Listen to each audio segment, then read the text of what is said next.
Okay, so I am replacing the stock air filter with a supposedly higher airflow filter, and what I had to do was just basically remove all the plastic pieces off the bike. You already know how to do that.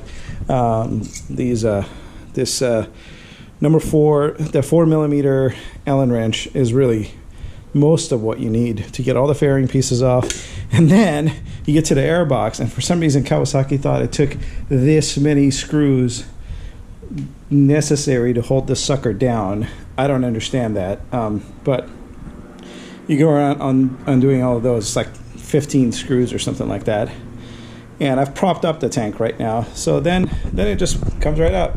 That's it. Take this out, put the new one in, and you're good to go.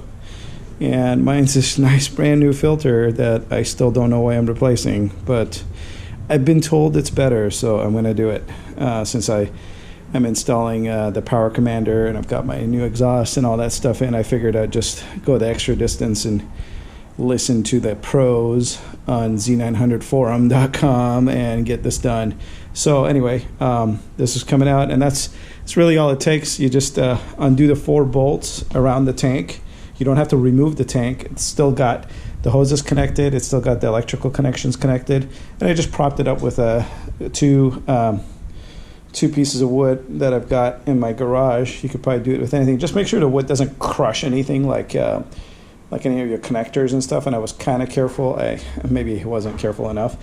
But yeah, after the tank covers and the fairing pieces and whatnot came off, it was just these 4 bolts. Then you can tilt that back, undo all the screws around this, and then you yank this sucker out and you replace it, do the reverse to get it all back in order, and you're good to go.